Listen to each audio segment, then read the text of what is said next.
次個食譜係嚟自於 Antonia Basu， 佢嘅食譜呢好睇落唔難，入邊有好多細微地方，你要多好多步驟係要做噶，比較適合於進階版嘅人士嘅。當然啦，我做嘅步驟表呢有少少簡化，令到佢嘅難度呢降低少少嘅。今次我哋就一齊嚟做芒果椰奶撻啦。喺開始之前，請 follow 我哋嘅頻道啦。喵！如果平時整開撻嘅呢，一定有啲用剩嘅撻皮嘅。咁點樣算呢？咁今次呢，我就會用翻啲用剩嘅撻皮啦，咁就唔使嘥啦，唔使將佢整薄，成個擺喺冰箱度雪藏，然後將切粒倒入焗爐盤入邊，記得要將佢整散，否則呢，佢焗翻之後呢，又係煎埋團啦咋。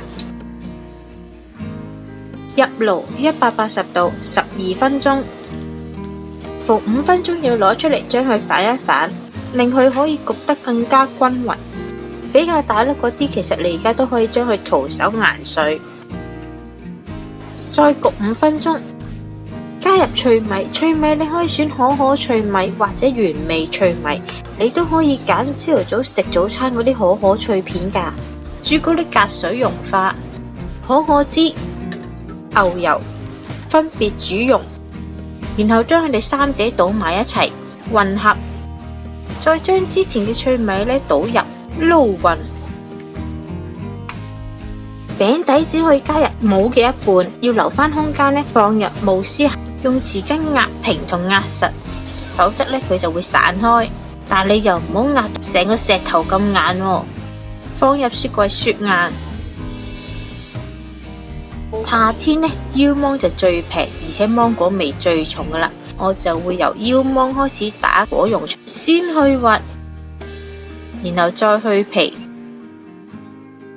用手提攪拌器將佢哋熬成蓉，千祈唔好有粒粒。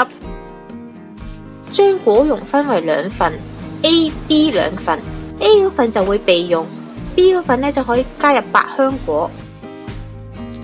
如果你哋唔中意食百香果籽呢，都可以將籽隔走。利用 B 嗰份呢製造 Mango Curd， 蛋黃先打散，一次過加入所有嘅白糖，快速將佢哋攪勻。B 嗰份要加熱，加至出現細氣泡，倒入蛋黃之中混合。再將兩者加熱至到85度，新手記得要用溫度計啊！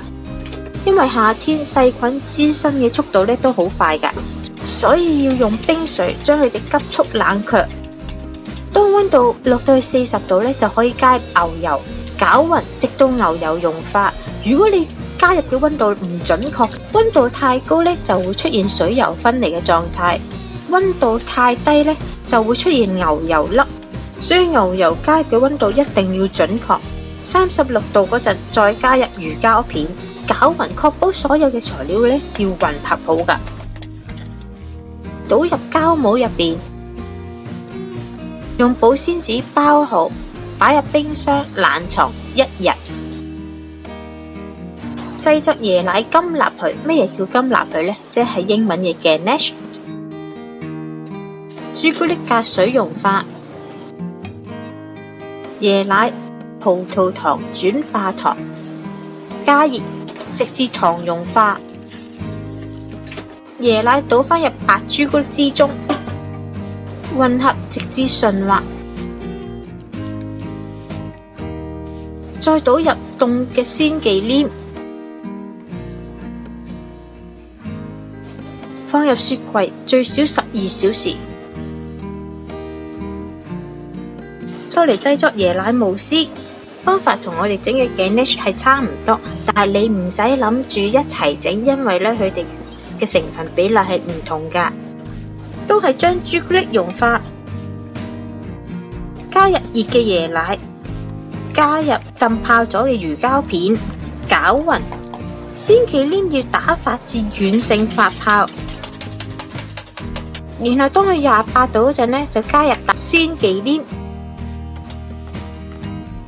用保鮮紙將圓形帽扳實，唔可以留有任何嘅空間。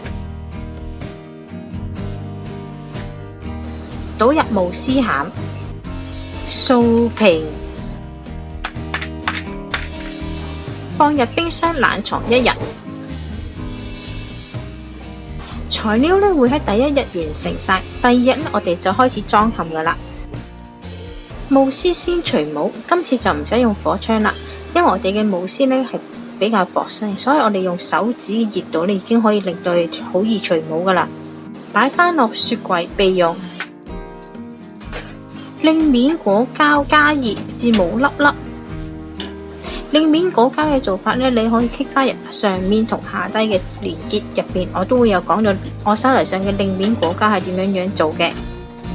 芒果殼除帽，浸喺令面果膠入邊，佢就會形成一個令面嘅啦。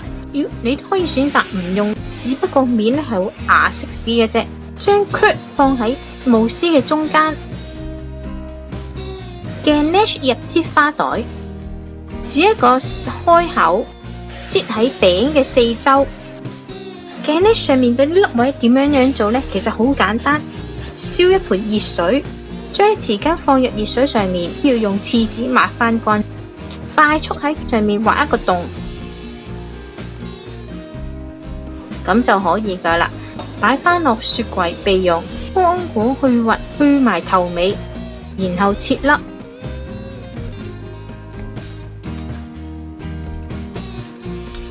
芒果蓉亦都係入支花袋，可以擠入Ganache上面嘅窿位。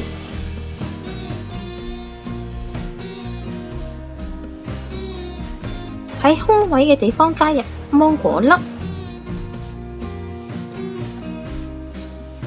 再加上羅勒葉或者薄荷葉，已經好靚㗎喇。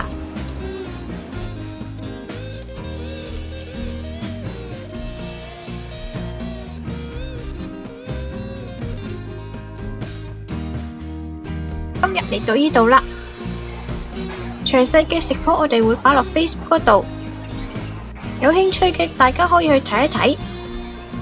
請 like 我哋嘅 Facebook 同埋 YouTube，以便獲得更多嘅資訊啦。